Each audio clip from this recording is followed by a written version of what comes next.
Changing lives. Regulated by the Uganda Communications Commission.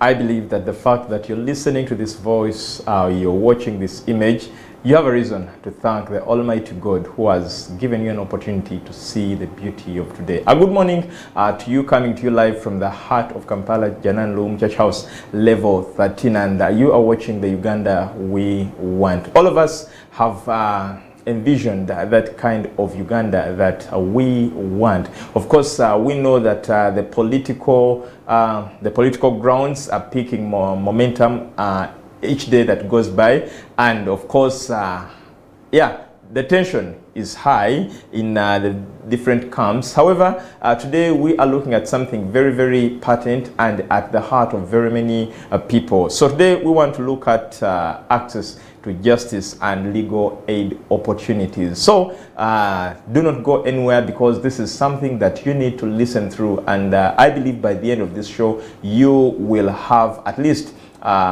you would have picked at least something. Now, remember, you'll also be part of the conversations using our WhatsApp and direct text message numbers that will be displayed on the screen. So you can as well be part of this conversation on our social media. Go to our YouTube channel and type COU Family TV. In case you've not yet tapped on the notification button, you'll find the live link. Watch and comment, but I'll go to our other social media platforms, X and Facebook, and send in your comment.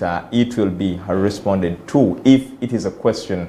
But otherwise, it's a pleasure having you joined in. You are the reason we are here this morning. The Uganda We Want is on every Wednesday from 10 to midday. And of course, here we are in other words, would have said to Simbude. So with us is Counsel Ruth Kanyana, who is an advocate at Uganda Christian Lawyers Fraternity. Counsel, it's a pleasure having you this morning. Thank you. Yeah, we are delighted to have you. Kindly greet our viewer. Good morning to our lovely viewers in Uganda and across Uganda. My name is Counsel Ruth Kanyana. I work with Uganda Christian Lawyers Fraternity. I'm glad to be here this morning. We are glad to have you as well. And then we also have Counsel Enock Mpuuga, who is also an advocate from Uganda Christian Lawyers Fraternity. Counsel, it's a pleasure having you as well. It's a pleasure having you, having me, and I'm happy to be here this morning. Thank you so much. We are glad to have a team from the Uganda Christian Lawyers Fraternity. But later on, we shall also have Counsel John, who is our usual panelist. He will join us from the Interreligious Council of Uganda. He's the manager legal advocacy. So meanwhile, we are starting because we've heard about Uganda Christian Lawyers Fraternity for quite some time. We've hosted people here from the Uganda Christian Lawyers Fraternity, and they have identified themselves from this fraternity, but we don't know exactly what the Uganda Christian Lawyers Fraternity is and what it offers. So with us, the right people to tell us what is and who qualifies to belong to this fraternity, and how, but also how do we, the Wananchi, benefit from the services by the Uganda Christian Lawyers Fraternity. So, Counsel Ruth, just to take us through what the Uganda Christian Lawyers Fraternity is, what they do, what you work on, the background of the fraternity. Thank you so much, Mr. Edgen. The Uganda Christian Lawyers Fraternity was started in 1987 by a group of student lawyers who were at Makerere by then. They were inspired by the Holy Spirit, I should say, to think of how they can provide legal aid to the indigent people and the vulnerable people in Uganda. Then it was later registered in 2005 as a non-government organization. UCLF is a membership-based organization where we have a lot of members who are advocates, who are students, and non-lawyers. It's a membership organization, as I've stated.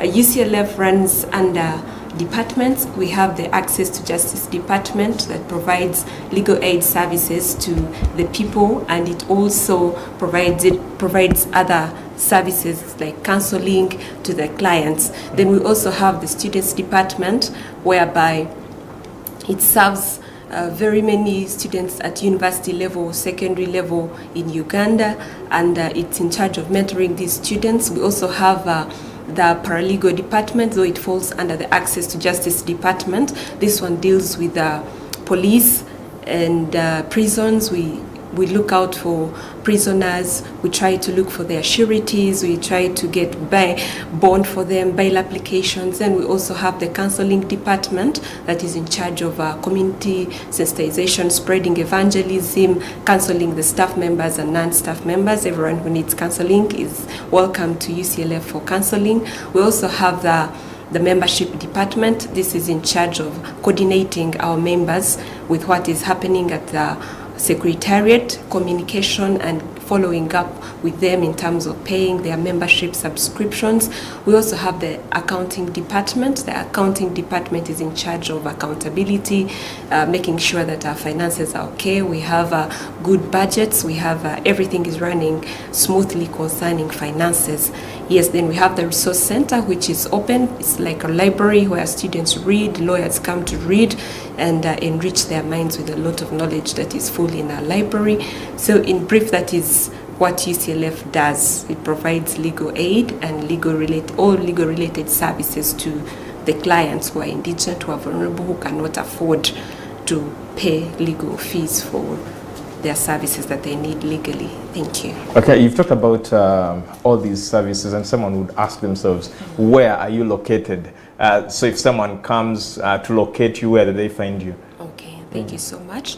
We are located in Wandegea, plot 142. Now let me get it right. It is plot 42, Bombo Road, Baptist House. When you're heading to KFC Shell, Bombo Road, after KFC Shell, then you move a little, you reach Africa Pharmacy. Then before you get to Get Well Pharmacy, in the middle there is a building. It's called Baptist House. There's a bookshop down. We're on the first floor. So you'll find us there. Thank you so much. Okay. Thank you so much. Councillor Enock, Yes. talking about access to justice and legal aid. Now we want to break down our discussion, our topic as access to justice and legal aid. What is entailed in access to justice and what is legal aid? Thank you so much, Edwin. Access to justice, to start with, as a concept, this is ability or a right that every individual, in the wider sense, should be able to access or benefit from legal services or the aid of the law. Because the concept of access to justice is wide in its sense. For example, I may say that all Ugandans are equal before the law. That in its actual interpretation and actualization, we are not really equal in various ways. Some people are persons living with disabilities in one way or another. Some people are orphans. Some people are financially unable. Others are this. So therefore, that's when legal aid comes in, to be able to aid or to help other people to access the concept called justice. Justice, as it is in the wider sense, is that there has to be equity and fairness in all that you do. Therefore, if I can define access to justice, I can say that this is the ability of every individual in the world, all over the world, to be able to access free, fair, and equitable legal services. They may not necessarily be free as a sense because of the various platforms and everything based on where you are and what you do, but it should be accessible and it should be fair so that you, whoever has any challenge with the law, you can go home happy. Okay. Now we get it. So, is legal aid necessarily free? Is legal aid necessarily free? Because yes. when we hear legal aid, Yes. then we get excited, especially people who cannot afford money to pay for lawyers. Yeah, yes and no. Because why do I say yes and no? legal aid as a concept should actually be largely free, but there are some costs that are associated with the provision of the service. For example, in one of the laws that regulate how legal aid services are provided in this country, Uganda, which is the Legal Aid Service Providers Regulations of 2007, specifically Regulation 29 and Regulation 30, it says that where in this legal aid there are two parties: the legal aid service provider, the person providing the service, and the person receiving the service. Number one, the person receiving the service should apply to the provider of the legal aid. Now, the provider should be able to assess, does the person before me really qualify for the legal aid, for a free service in any case, in any sense? Once the person passes that test, now you go to the other concept of providing the actual service. Now, in the provision of the actual service, there are some costs that may be associated. For example, transportation to the courthouse. For example, filing fees for your case. For example, photocopying of your documents. Now, where a person is receiving this legal aid, sometimes the regulation which I've just talked about, Regulation 29, it gives an opportunity, or it provides an avenue where the receiver of the service can contribute some of these costs. However, largely the service is free. But under Regulation 39, Regulation 30, which I've also just shared, it says once now the award is given in court, the legal aid service provider has provided service, the case is successful, then they have given you awards, then 10% of that income should be able to go to the service provider to be able to cover the costs. That's why I said yes and no. Yes. So, still before I leave this because it's very, very pertinent. So you talked about 10% to cover the costs. Correct. Meaning, what happens if you lose the case? Do I still have to pay the costs irrespective of the awards the court offers? Or I pay these costs before we get into the details of the case? Remember the fact that you came to seek legal aid, the law presumes that you actually unable to pay. And the wording there is indigent persons. Now, an indigent person is a person who has a lack in one way or another. It could be financial lack, it could be physical lack, it could even be knowledge lack. That you are not able to know the legal system. You are not able to have the financial means. You are not able to physically do these things. Therefore, once the service provider loses the case at the end of the day, then there is no need to come to seek costs from a person that has, number one, the person was an indigent person. Number two, the person has lost the case. Therefore, what are you recovering? There is nothing to recover at that point. Okay, so Councillor Ruth, what does Uganda Christian Lawyers Fraternity do in respect to legal aid and access to justice? Okay. Thank you, Adrian, for the question. Uganda Christian Lawyers Fraternity, like how I had told you, I forgot to mention that we also have branches, by the way, Kasese office in Western Uganda, Gulu office in the north. So those are main branches. So what does access to justice do in regards to legal aid? Access to justice handles criminal and civil cases. It interviews clients, it does court representation for the clients, it also goes ahead to go to prisons and police stations. It gets those people who are in prison, some of them are accused, some of them are just suspects. We help in tracing their sureties, we help them draft their legal documents, and we also look out for those that cannot afford legal fees. We try to represent them in court. We also train them to do self-representation. And under the civil cases, we handle a range of matters, land matters, family matters, all the civil cases that rely there that need court, we handle them. And as I had mentioned, criminal. We also do counseling. We offer counseling services to our clients. We do mediations. Very many cases have been settled under mediation, where people sit and agree instead of lengthening the whole procedure of court process that is expensive in the end and time consuming. So we also do community sensitization. We reach out to communities, we educate the people about their land rights, the children about their rights. We also handle juvenile cases, children that are in conflict with the law. We go to remand homes, we look out for those children, and we see how we can represent them. Yes, basically that is what we do under Access to Justice. Okay, still, another question will be, we are Ugandans and we are not easy. So while you even stretch to go and look for how you can offer the service to people, I mean, some of us will always take you for granted. So are there any challenges that you encounter in the process? Yes. Thank you so much. Yes, as an NGO, we have a lot of challenges that we face. The number one challenge is the high demand. Very many people need these services, and the funds are limited. Very few entities have enough capacity in terms of finances to handle all these legal matters. And the fact that we have the donors are not there's a high competition for donors, given the fact that some other donors like DGF,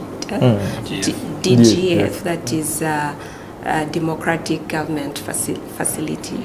So it pulled out, so that shows that there is a gap of funds to run these legal services. Then we also have the USAID that was closed by Trump. It was also doing a great support in terms of finances. So we have very many clients that need the service, but the challenge is we do not have enough funds. Even the entities that have the funds cannot handle the 80% of indigent clients in Uganda who cannot afford legal services. The other challenge is most of the clients are illiterate. And now the fact that court has moved on to ECMIS, electronic filing, and everything is done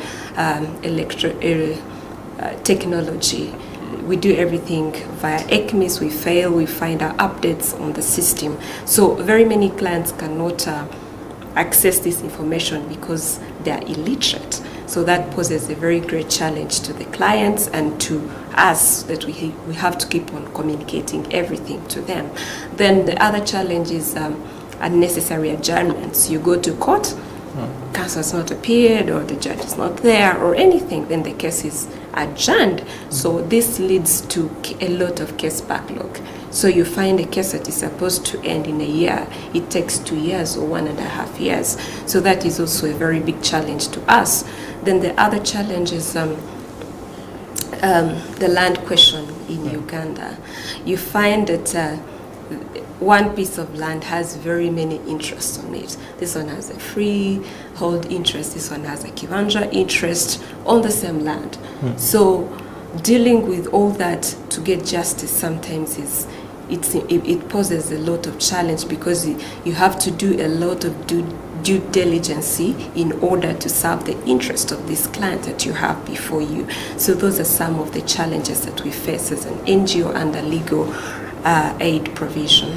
Okay, thank you so much. Councillor Enock, Yes. I also look at a situation where it is very hard for people to build their trust in free things. We've had people refuse to take on the legal aid in court, where the lawyers that the government offers in court, because they assume that these ones can easily be compromised, they can easily be bribed. But also there is this other mind of people that omwavutasinga musango. So how do you deal with that to build the trust of the people you work with, that even when they lose, they don't look at it as a compromise, but they look at it as justice served? Yeah, I think to start with that is that number one, trust is built over time. based on your credibility and your service delivery. For example, in this case, UCLF has served over 10 million people. And I must say, for the last 30 years, we've been providing this service, and in the different parts of the country. So number one, the after-service stories that people keep sharing build the confidence. But also, it is important for any litigant to know that the moment you enter into a court litigative process, it is never an 100% assurance that you are going to win. At any platform, it is always a 50-50. It is about the effort you put in, number one, as the lawyer on the file. Number two, you, the litigant yourself, you must do certain work. Because in any case, the lawyer is not going to fabricate facts. It is your duty to have, number one, your facts clear, so that once the law is applied to those facts, you are able to come out with a win. But also, the judicial service, generally, in the judicial service providers in this country, in this case I'm talking about the judiciary as an umpire in solving challenges of people. Over time, once people are, they have the trust in the court system, then definitely the litigants will be very confident with the outcomes. I am always happy if a client has, both the client and the lawyer lose a matter and they are happy that they did their best. It's not that somebody flipped tables without them. No, it is that you did your best, you provided the facts, you did your research very well, you provided the laws. So the issue of trust, I know I've heard those voices. These lawyers, they are driving fancy cars. The opposite lawyer was in a very huge Benz. No, it's not about the Benz. It's about the law. If your facts are clear, the law will be to your side. Okay. This is interesting. Counsel Ruth,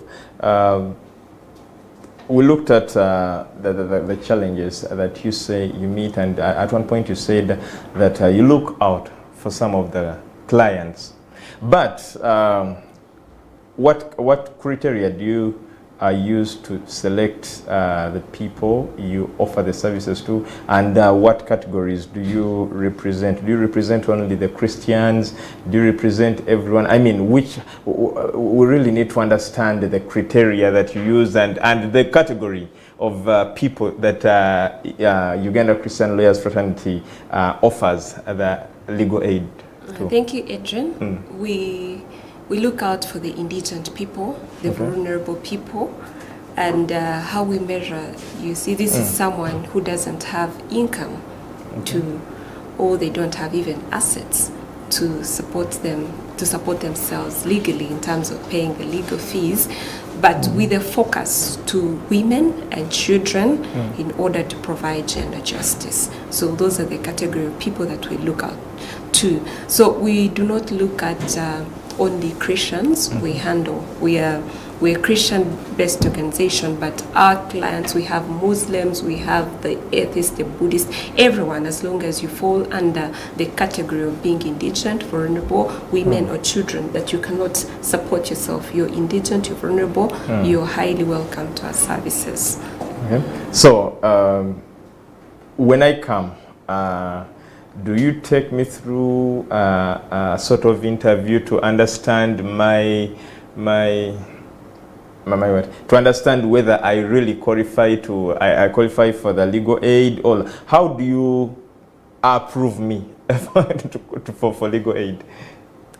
Well, there is no specific criteria that we do or investigate about to determine whether you're capable or not, but there are some people that you can, through talking to them, the way they express themselves in terms. Some people really tell us, I have this, I have this, I have that, and I am here, and they really show you that really they can even afford a lawyer. So what we do to those people, we forward them to our members. We have members who run different law firms, so we forward those clients to them because they need a legal service and they can afford it. So they have come to us, but they also prove that they have the capacity to facilitate their cases, so we just forward them.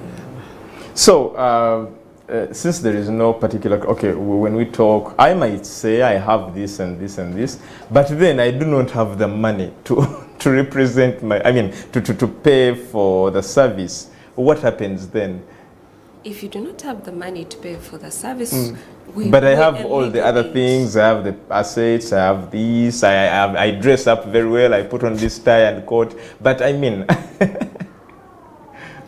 sometimes you might be having the assets. Maybe the assets you have are the ones that are in question, and you don't have any other means of finances. So you, at that point, you're vulnerable. So we provide for you a free service, but we really focus on the poorest people, people who cannot afford. Those are the people that we really put our focus on. That poor woman in the village who is being tortured by a rich person or someone in power. Those are the people we look out for. So that is the question. The person you call a poor woman in the village, how do you really verify that she's really poor and she cannot afford this service? There are no means of verification because we provide a legal service. So by the time you come, you have to be in need of a free legal aid service. That's why you see that there are law firms running and they have clients that they are helping, and those clients are paying them. And we also, as an NGO providing legal aid service that is free, we also have our clients. So there is no means of saying that, or verification that this person is poor or this person is rich, but they just come, we are open to serve. Yes. Councillor Enock, people would say it is incumbent to the government to offer legal aid to people who cannot afford legal services. And then, of course, is it so? Secondly, why then do organizations come up to offer legal aid if the government is taking up the role already? I must say that it is indeed true, based on our national laws and the international instruments to which Uganda is a signatory, that the provision of legal services is really a mandate of government. But the government has not done this effectively. For example, they provide what we call state brief lawyers. These lawyers come in especially on cases that are criminal in nature, which are capital offenses, and the state will provide you with a state brief lawyer. But also, based on other initiatives that are being provided by the government, but those have proved to be ineffective. They are not sufficient. They do not satisfy the market. Like she said, that the market and the demand is overwhelming. Therefore, that's why you see private players, NGOs, and other institutions coming in to help to cover up that gap. For example, the Poor Persons Defense Act has not been fully updated, fully effected, that you would be... This country is spread of courts all through, but not every village can be having an access to a lawyer. And that in itself limits the provision of the legal aid services. But also the government is also overwhelmed. So, yes, it is a mandate of government. Has the government effectively provided it? No. And that's why private players come in to bridge that gap. Okay. So we now know why Uganda Christian Lawyers Fraternity comes up to join the game. Now, Councillor Ruth, I think you're the one who said that you've, for the years, you've supported over 10 million Ugandans. Or it's Councillor Enock who said. So can you share with us some of the success stories so that people can really know that while you didn't know about the services of the Uganda Christian Lawyers Fraternity, other people have really benefited and they're testifying out there? Okay. For the time we have served I have served with ECLF. I've seen success stories in family restoration. Some families that were verge of breaking up or breaking down have been reunited through mediations. People have regained their property rights. For example, Council Enock handled the case in Mengo where this lady, the rich man, had grabbed her land in the need to expand his compound. So he handled it successfully, and that lady was able to get back her land. So those are some of the success stories we have had. People have gotten back their properties, families have been reunited, spiritually people have grown because we do evangelism, we do fellowships, we pray together. So we have also expanded the kingdom of God over the time. Thank you. Okay, and then Council Enock, Yes. as we talk about this, which schemes have been established to provide legal aid? Yeah, the schemes, thank you, Adrian. Schemes are very many. Okay. For example, we have the pro bono services provided, which is actually a requirement under the Advocates Act, that all members of the Uganda Law Society should be able to dedicate a number of hours into pro bono services. And under the pro bono scheme, many people have picked up files and they have actually appeared in court to represent these clients. But also some other people have contributed financially to cover up that gap. Because like Council Ruth said, you would realize that there is a gap in terms of funding for the legal aid providers. And as such, some lawyers instead rather provide financial support. Then others actually take up these files and litigate. So there is a pro bono service scheme, but also there are some other legal aid service providers that have come up, which include, among others, I will say Uganda Christian Lawyers Fraternity. I will talk about the Foundation for Human Rights, FHRI.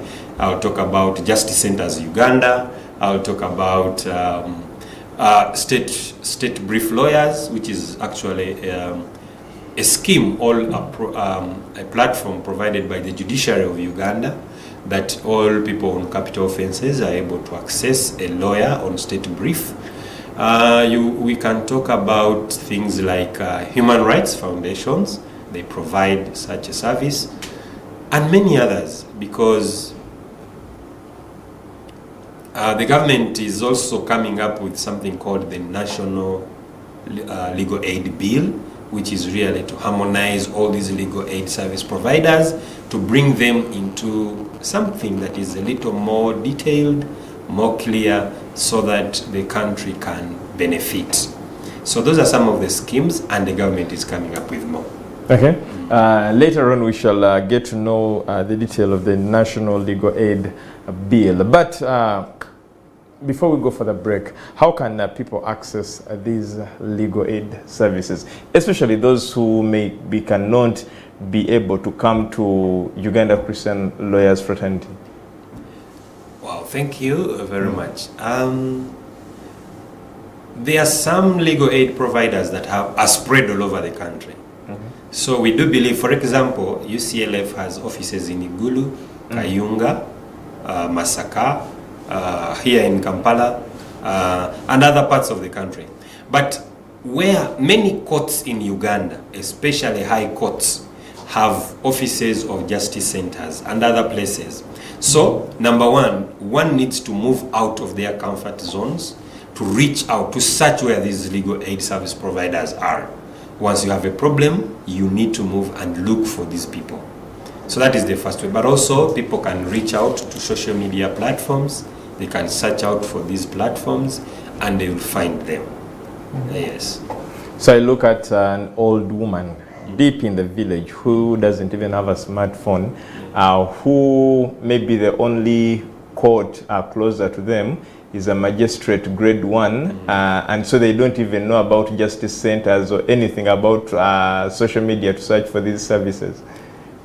Yeah, such a person, of course, would be disadvantaged in one way or another, but such a person can reach out to some of the we work with community leaders.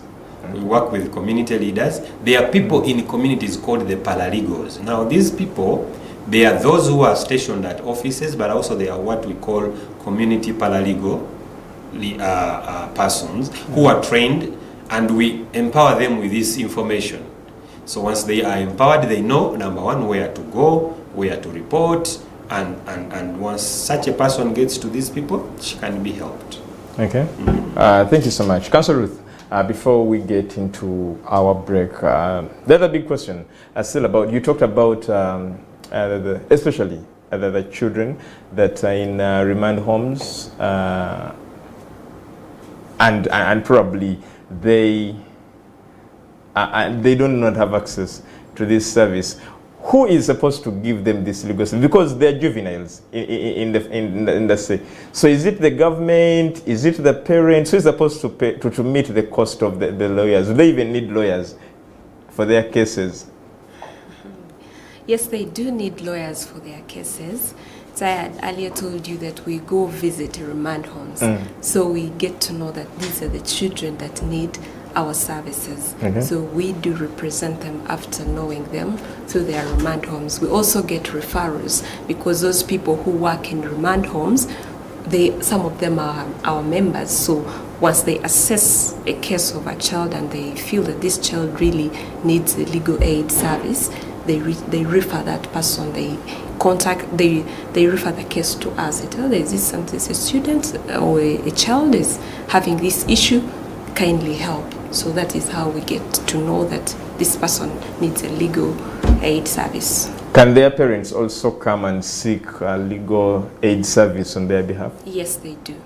Okay. Yes, their parents come to office. They tell us the whole story. My child is here. This is what happened, and then we find a way to reach out. Okay. Well, we are taking a short commercial break. When we return, we are going to continue with the conversations. Now, feel free to be part of the conversation by sharing your comment on our social media platforms, but also on our WhatsApp or our text, direct text message numbers that will be broadcasted on the screen when we come back after the break.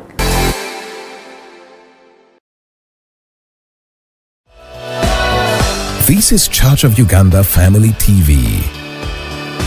Enriching lives. Regulated by the Uganda Communications Commission.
Ladies, are you ready to rise, to shine, and discover your God-given purpose?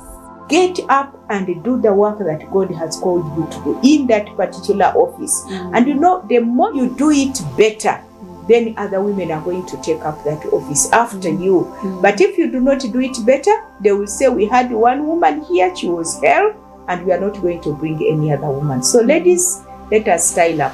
Join us every Friday, 10 p.m. on Church of Uganda Family TV, Crowned with Purpose, a show made for women but created to bring hope to everyone.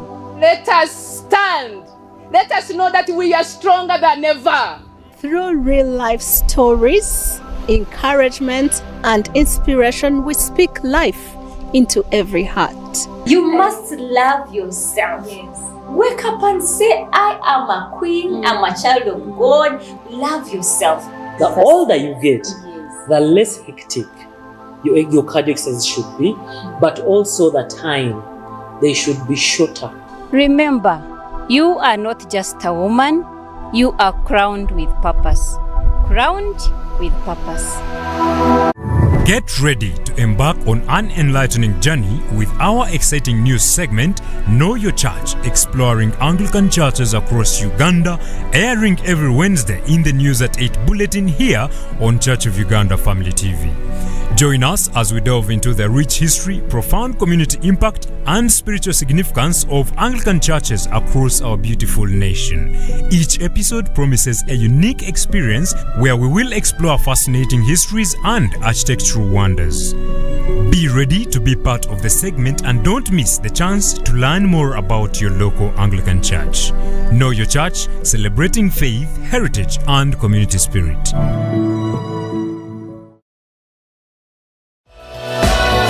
This is Church of Uganda Family TV. Enriching lives. Regulated by the Uganda Communications Commission. Welcome back from the break. This is the Uganda we want. So we is plural, therefore each of us has a vision for the Uganda they want to see. Therefore, today we are looking at access to justice and legal aid opportunities. And of course, with us is Counsel Enock Mpuuga from Uganda Christian Lawyers Fraternity. We have Counsel Ruth Kanyana from still Uganda Christian Lawyers Fraternity. And then we've been joined with Counsel John Osapiri from the Interreligious Council of Uganda. Counsel John, I'll first of all let you greet our viewers, and then we shall get into the discussions. We shall continue from where we stopped. Thank you very much. I'm happy to be here again after some time. Was I here last week, I think? So we are happy to engage with the public on issues of legal aid, because we understand the challenges that our people face, especially when you talk about land grabbing. So many women, of course children, are always affected by the impact of such activities. Talk about gender-based violence.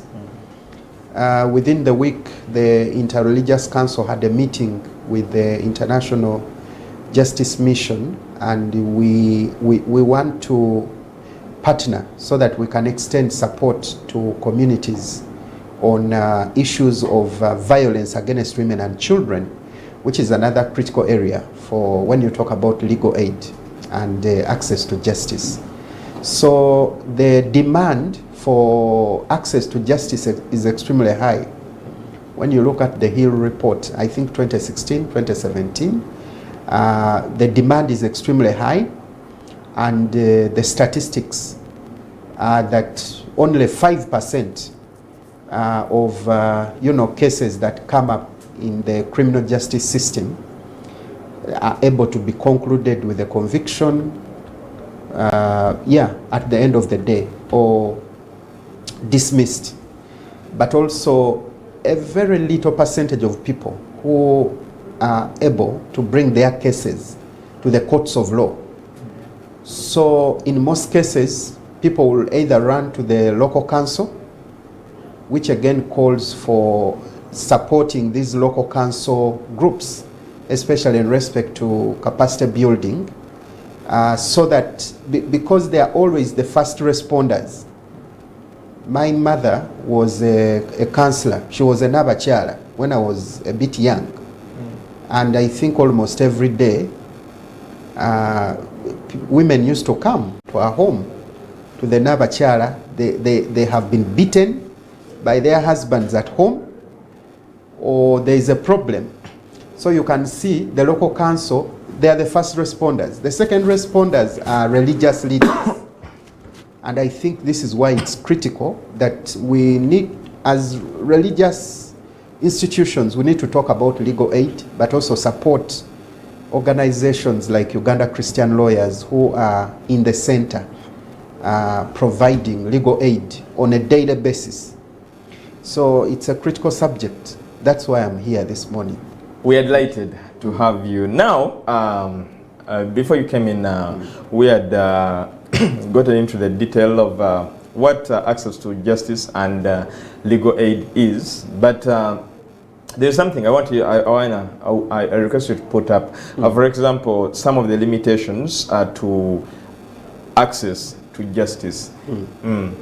Now, the limitations to access to justice. First of all, do people know that there is legal aid? I think that is critical if you're talking about limitations, because sometimes people have challenges but they don't know where to run to. You can see we are in Kampala, but people called me from Tororo and they say, oh, we know you're a lawyer, we want you to assist us. But there are legal aid bodies in Tororo, like justice centers. And I think we had Mifumi. Yesterday we were told that Mifumi is trying to regroup and they will be able to support women because they were working with women shelters. So do people know the services? I think that is critical. It's a big challenge because people don't know that there are lawyers out there who can actually provide legal aid. I believe Council Enock has probably responded to these, the different legal aid service providers in the marketplace today. There are quite many.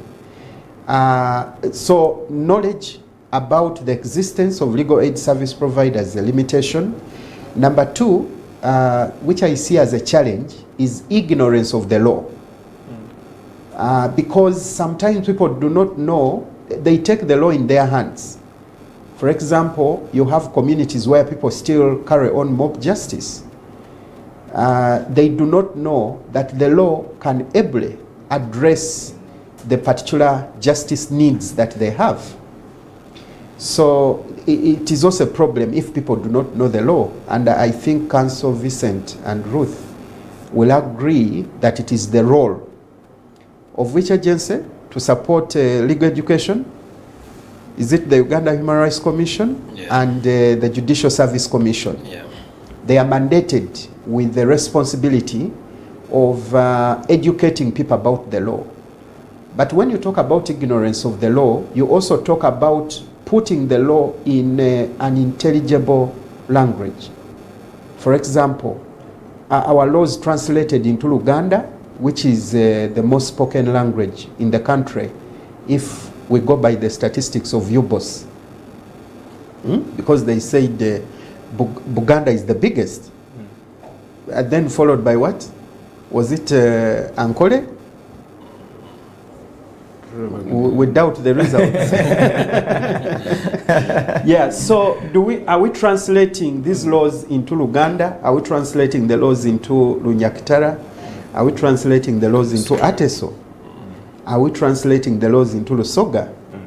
What about Lugisu? What about Lukbara? What about Acholi and Luo? So the fact that people cannot understand the written law, it is already a challenge to access to justice because one, they do not know their rights, and so if they don't know their rights, they cannot enforce those rights in the courts of law because they have limited knowledge. The other thing is the backlog in the courts of law. Talk about the judiciary. How many districts do we have in Uganda? There are 400 and what? You see, we even forget. But when we were studying, we knew it was an exact number. But today there are over 400, probably. Either 200 or 400, I'm not sure. But there are many. But when you look at the number of judicial officers, is there a judicial officer in Amolata, for example? Is there a judicial officer in those small districts?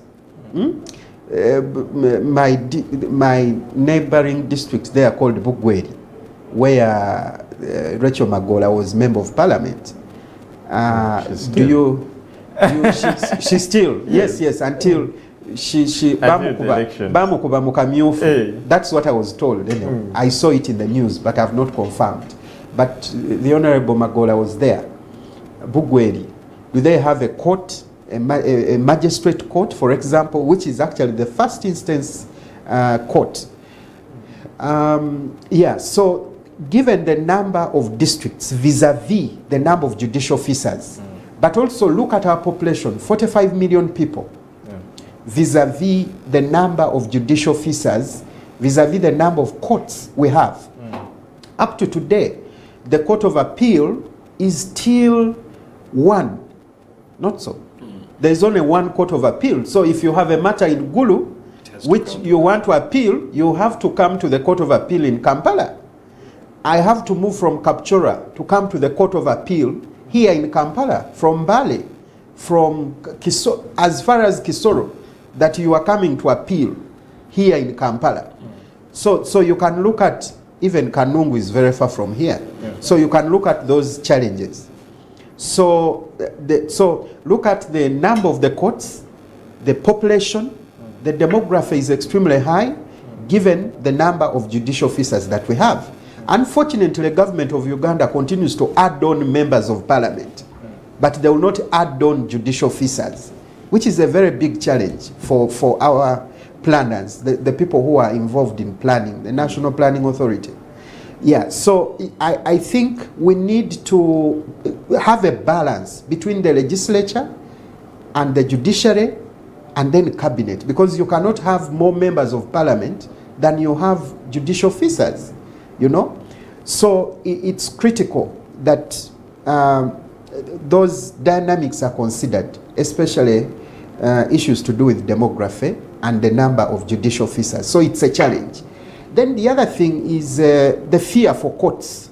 Naturally, people fear courts. Naturally, people fear lawyers, because when they see them dressed like Enock here is dressed, they fear lawyers. They will not go to them to ask. They will not go to them to inquire. So there is still that fear that people have over the courts of law. And there is much that needs to be done to educate people about procedures in the courts of law. Did you know that you can actually represent yourself in court without a lawyer? This is one of the things that the Christian lawyers are doing to educate people on self-representation. So they don't have a lawyer and they can represent themselves in the courts of law. These are things that probably people are not aware of. So it's important that we support people to understand what courts are, but also that the member will have no muntu wabulijjo, that the police has to go to the community. I am also saying that the judiciary has to go to the community. Well, that is just a day in a year. You can imagine. Officers know that requires an additional budget and funding to make the judiciary a people kind of centered institution, so that it is not just about lawyers and litigants, but society and the and that's how, as a lawyer, you can actually get cases, because you're into the community.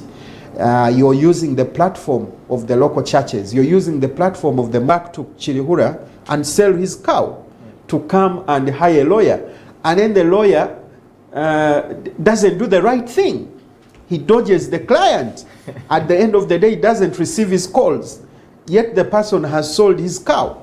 So you can see those challenges. So those are some of the reasons why people cannot access. Councillor Enock, who is supposed to discipline? Councillor Enock, who is supposed to discipline this lawyer? Who they actually, to every litigant out there who has any challenge with any instructions as a first thing, the instructions as a first thing. The law requires that the moment you have a discussion with a lawyer, enter into what we call an engagement agreement.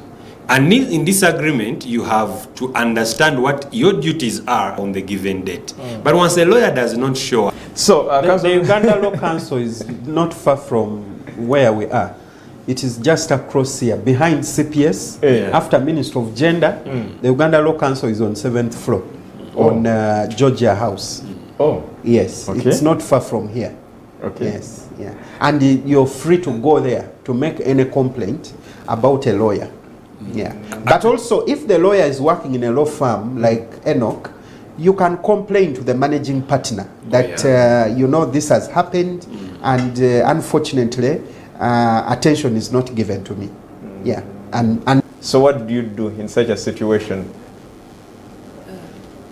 Thank you so much. Because now the two clients need you, and now when you do not attend to this other one, the legal aid client, they'll think you dodge them because they don't have money, and probably that is it. That is the mind they take.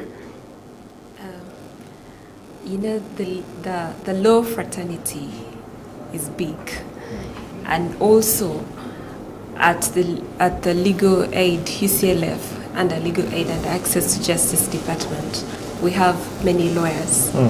So if your neighbor, if for example council can be having several matters happening in different courts at the same time, attend court representation on your behalf, so that justice is dispensed to both clients. So that's what we do. Not just disappearing, you switch off the phone. No. Yeah. So you can ask another lawyer to hold brief for you and say you are not available. That's what we always do, and the judges allow that. But also the take on legal aid cases. Yeah. Because you're paid a salary by the legal aid service provider to provide that kind of service to the vulnerable people. So you're not supposed to take on a private client. But because of the challenges that the donors have lost interest in legal aid, sometimes even the legal aid lawyers who are employed to provide legal aid services take on private work because the institutions can't pay them adequately. Bill, I think 2022? Yeah. The intention was to get government to commit to providing legal aid for vulnerable people in the community. So it was a bill that was calling on government to establish a fund for legal aid. That's number one. Number two, the bill also aimed at streamlining the provision of legal aid, especially in terms of supervision in respect to the provided legal aid. So the law wanted to streamline the provision of legal aid by creating a separate fund through that law, but able to implement the law if the law was in place. Yeah, but we think that because there was a cry when that law was being debated, there was a cry from members of parliament, including the Honorable Cicely Ogwal, the late, who actually stood up and made a case that the Speaker of Parliament should reconsider and push back this case. I mean, push back this bill for scrutiny, more scrutiny by the Committee on Legal and Parliamentary Affairs. So she made a case back to the Legal Department of Parliament, and they were supposed to consult with that. Unfortunately, I say everything I want to say because I'm not under arrest. Unfortunately, these members of Parliament will pass bills that favor them. When it comes to increasing their salaries, they will increase their salaries. When it comes to private matters that favor their individual political parties, they will pass those ones very fast. So we think that this legal aid bill should be reconsidered actually. It should be brought back as a government bill. Yeah, so that it is actually passed to help the so many people who cannot afford the cost of legal services in the country. And I think the Interreligious Council of Uganda had a meeting with HE, the president, and they spoke to him over the same thing, the legal aid bill. He promised he was going to study it and get back to us, but he has never. So I think it's important that the government takes an interest in this bill, because it will help so many women out there who are being abused, so many people out there whose land has been grabbed, so many people out there who are vulnerable. You know, today you may be here as a journalist, but tomorrow you can be vulnerable. Yeah. Anybody can be vulnerable. Even me, I can be vulnerable. Yeah, so anybody can, in spite of the position you are in. So we need lead people and people who are marginalized. Okay. Yeah. So still about the bill, are there, because we know there is already a law that, I mean, there is a provision for legal aid. So are there any efforts that are in place to see that the bill is brought back to the floor of Parliament through legislators or through the parliamentary? Council Enock, I think the law on legal... I don't have the money required to file the case. I don't have the money required to file the case. So you file an affidavit detailing how, your financial status and everything. So the judicial officer will look through, assess your application, and once the judicial officer is convinced that actually you do not have the money, he will allow the matter to proceed without paying the required legal fees. But as the matter progresses towards the end, the law still says that Poor Persons Act is there. Because only the lawyers know about that procedure. And there's no lawyer who will ever tell you about that procedure. Unless you go to Uganda Christian lawyers and these legal aid service programs to help people in the community platforms. Even the Minister of Justice is platforms. Even the Minister of Justice is aware. Lately, we've not so much focused on having it retabled because they did. So the donors pulled out because they were disappointed by Parliament, and so the people that were giving us resources to table this. You remember there was Democratic Governance Facility, which was also closed by the government. So unfortunately, there is no organization that is currently taking lead. Yeah, but I think it is something that legal aid service providers should actually interest themselves on for advocacy, but also for the better, since they are the ones who are actually involved in these services. Right. Yeah. We're taking another short commercial buzz will be displayed on the screen. So we are coming back shortly.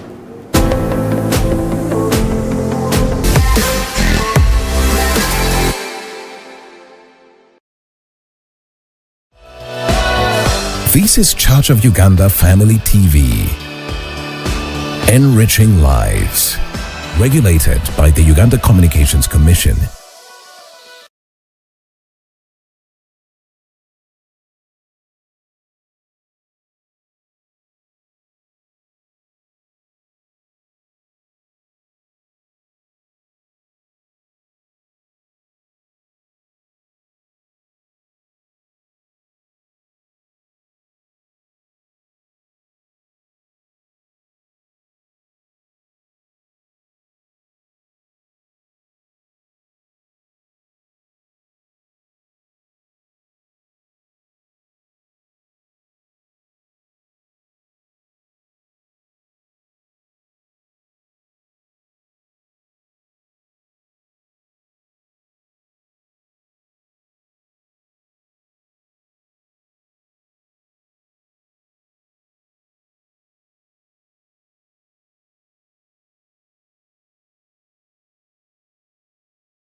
This is Church of Uganda Family TV. Enriching lives. Regulated by the Uganda Communications Commission.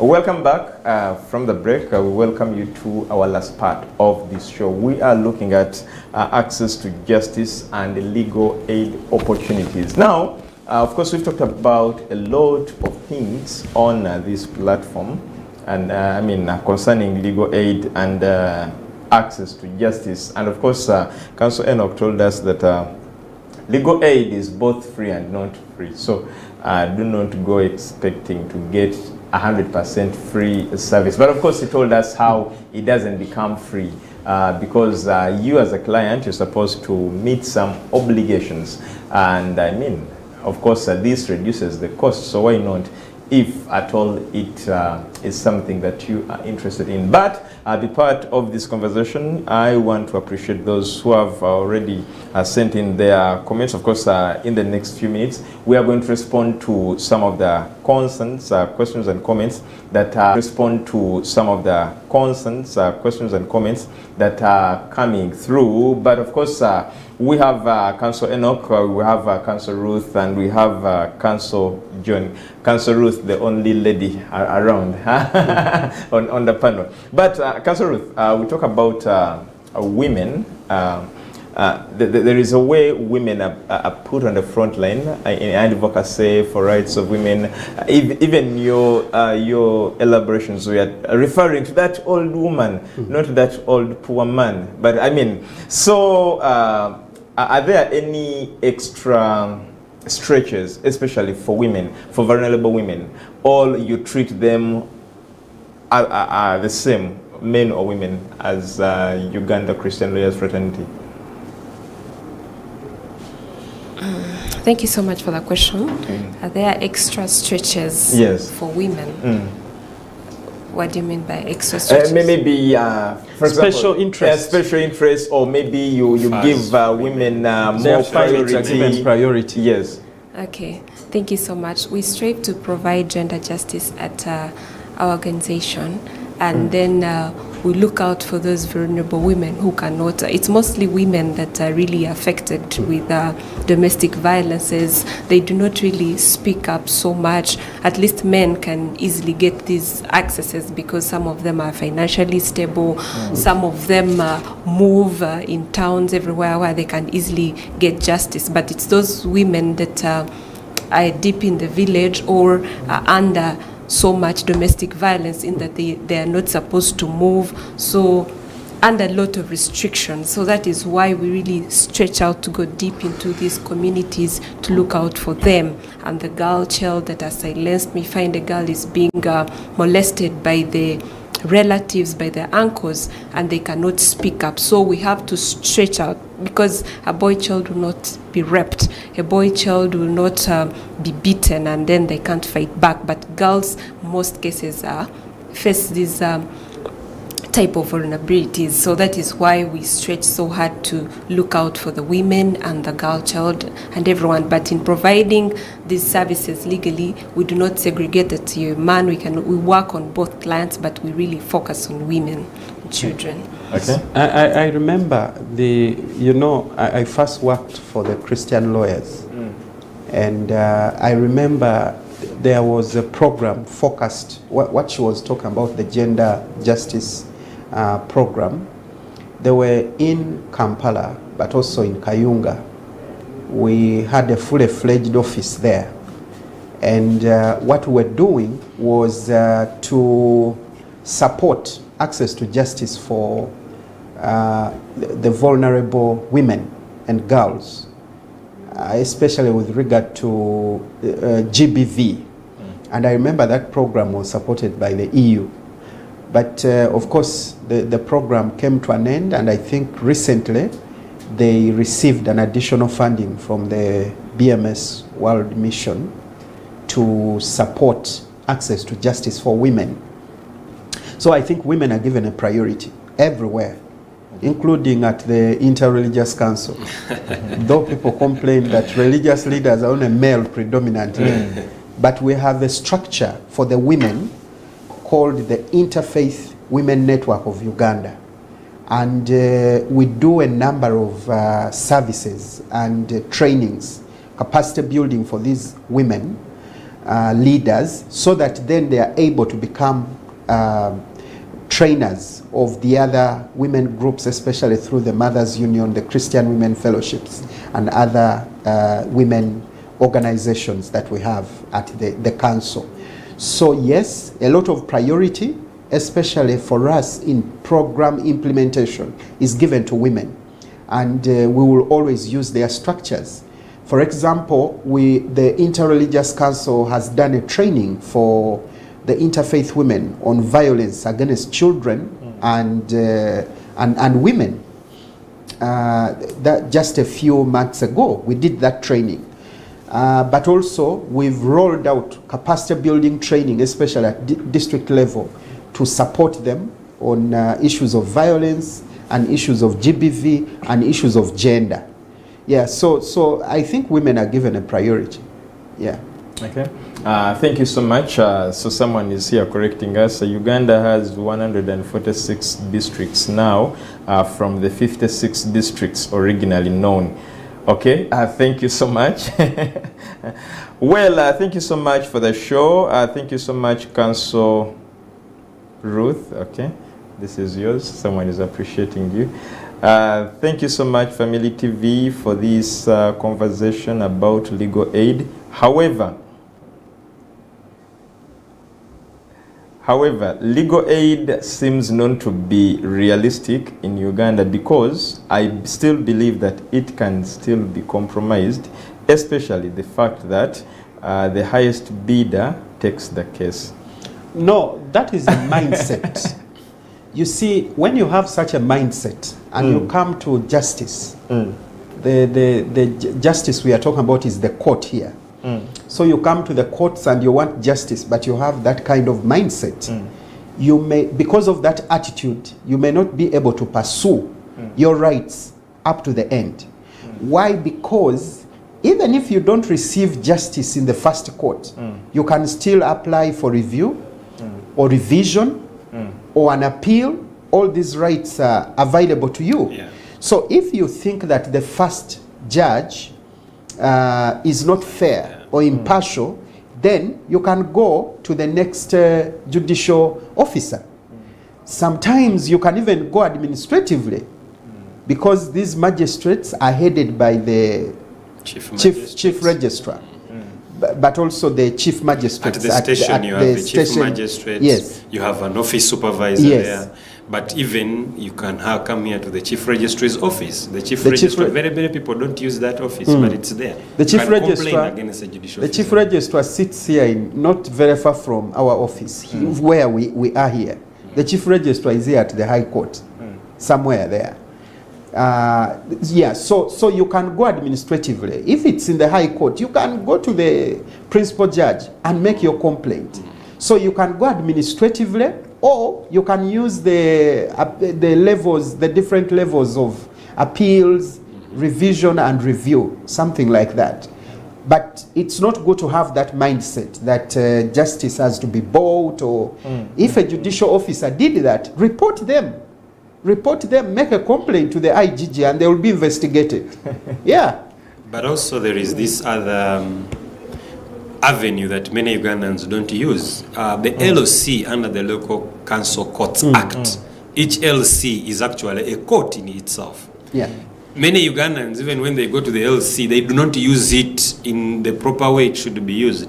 I had a matter, somebody ran to the LOC 3.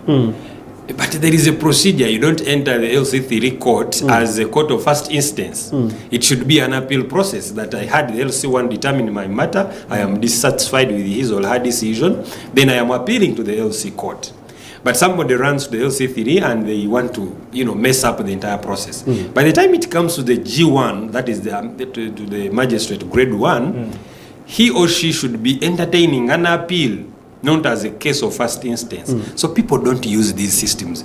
I do believe there is no village in Uganda that does not have an LOC.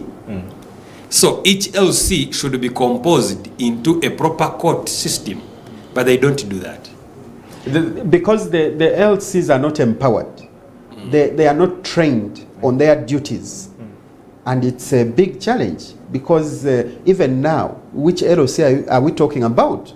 Because I think they've not had an election for since 2020 what? Yeah, but I think by the minister's guidance, he extended their tenure of office. So by that instrument, because the Minister for Local Government has that right, so he extended their tenure of office by virtue of his powers as a minister.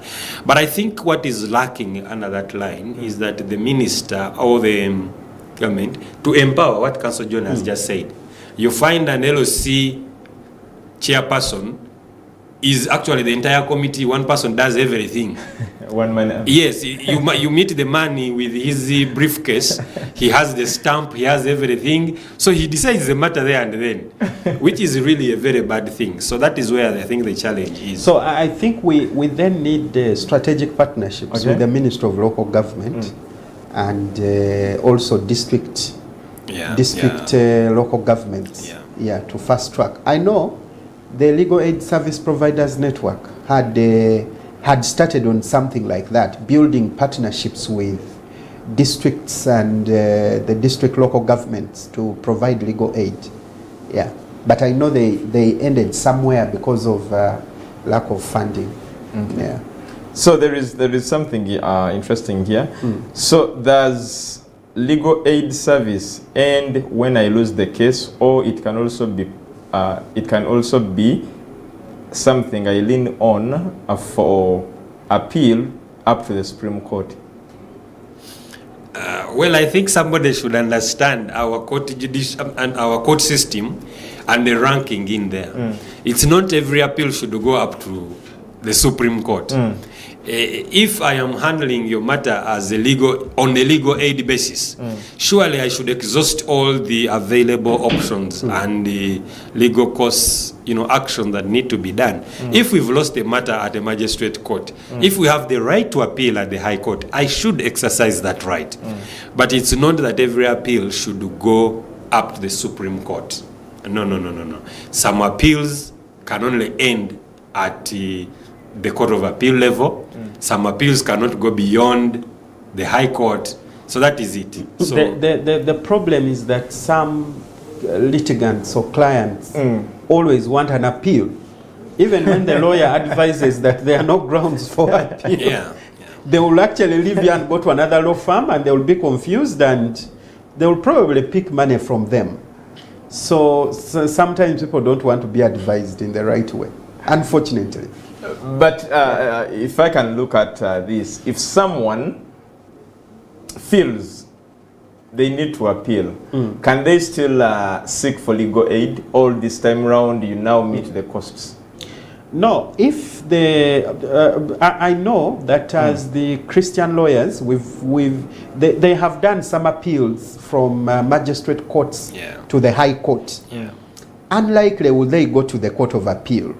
Because of the costs involved in the process, because it's quite expensive to sustain just one case like this. So due to costs, they may not be able to go up to that level. But sometimes they also they can use administrative measures also. But also it's not really, Edrin, it's not really a matter of I feel I want to appeal. You see, that's where my issue is. You should be able to have grounds of appeal. Matters that really need the second judicial officer to look into it. Sometimes you are just not happy with the decision. Many of our litigants, especially in the legal aid world, I must tell you, I served in the legal aid clinic for many years. But this is the point. People are never satisfied with the decision they receive. They feel there is always another option. But it's not always the truth. You can lose a case genuinely and you've lost and you have no grounds of appeal. But somebody will keep on insisting. So like he has said, it is expensive to manage an appeal. But also the time. I can tell you that I filed a matter in a Court of Appeal. But even to get a conferencing date, because of the backlog, you can take months, if not in years. I filed a matter in 2023. And just in 2025, that's when the judge called, the panel of judges called us for a conferencing. You can imagine. So you have all that time to factor in. Okay. Thank you so much for the show. I would like to ask Counsel Ruth from Uganda Christian Lawyers Fraternity. Of course, the two are from the same institution. If I want to access your services, but I cannot reach out to your offices because you have talked about only 3 offices in Kampala, Northern Uganda, and I think Western Uganda. And yet, I'm not in any of those regions. What do I do? Okay. Thank you so much for that wonderful question. We have a phone number that I'm going to read to you. So you could reach us on +256 39 32 49 52 7. That is our office line. Okay, let me pardon you. +256 39 32 49 52 7. Thank you. Okay, so you dial on that number and you get the services. What time should they call? Because someone will even call at 8 p.m. Thank you so much. We work from 8 a.m. to 5 p.m. Okay, so you call on that number and you will get the answers that you But also, want. In every regional town, there's a high court. And the high courts have justice centers. Okay. So you can also go to justice centers if you are in Mbale or Gulu or Mbarara, or they have justice centers. But also there is the Uganda Law Society Legal Aid Project in all the regional towns again, including Fort, including Mbarara. So you can go to those This centers. person is actually Gulu. in Kapchora. Kapchora, you have to go to Mbale. Okay. I know that there's justice centers in Mbale, but there is also the Uganda FIDA. Yes, there's also FIDA. You can also go to FIDA. I think there's FIDA in Mbale and in the other districts also. But also LDC has what they call legal aid clinics. Yes, the legal aid clinics. And I understand that they have the Mbale campus. There is Mbale campus. So somebody can access the Legal LDC legal aid clinic in Mbale. Yes. They will be advised in Mbale, in Lira, and Mbarara. There is a Law Development Center has got legal aid centers or legal aid clinics. Okay. Yeah. Well, thank you so much. Of course, I want to thank all of you who have been following. I see Timothy, I see Namazi, Deborah, Joshua, Rakasis. Okay. And of course, very many others. I know we cannot exhaust you, but thank you so much, especially for reacting. That is an assurance that you were following and you picked out something, so you were interested in knowing more. Of course, I request Counsel Ruth to give us your closing remarks as we wind up this discussion. Okay. Thank you so much for listening to us, and thank you so much for this opportunity to present about the Uganda we want, and in terms of access to justice and legal aid opportunities. I would love everyone who is facing a challenge legally, or you need counseling, to come to our offices or to call us. We shall always be available to serve you. Thank you so much. God bless you. Amen. Counsel Enock, your closing remarks. Thank you very much, Edwin. One thing I must tell you in the Uganda we want, Uganda is a wide concept. But you as an individual out there watching us right now, you need to have a lawyer on your speed dial, whether a legal aid lawyer, whether a private lawyer, whatever lawyer, because challenges, before they hit the entire Uganda, they will hit you in your individual capacity. So you need a lawyer to call or to know, because of the diverse laws we have in this land that keep changing day and night. You can't navigate that journey alone. Therefore, if you can't afford to pay a private lawyer or to keep a lawyer on retainer, please find a legal aid lawyer who will understand you so you can move with them. Thank you very much for watching.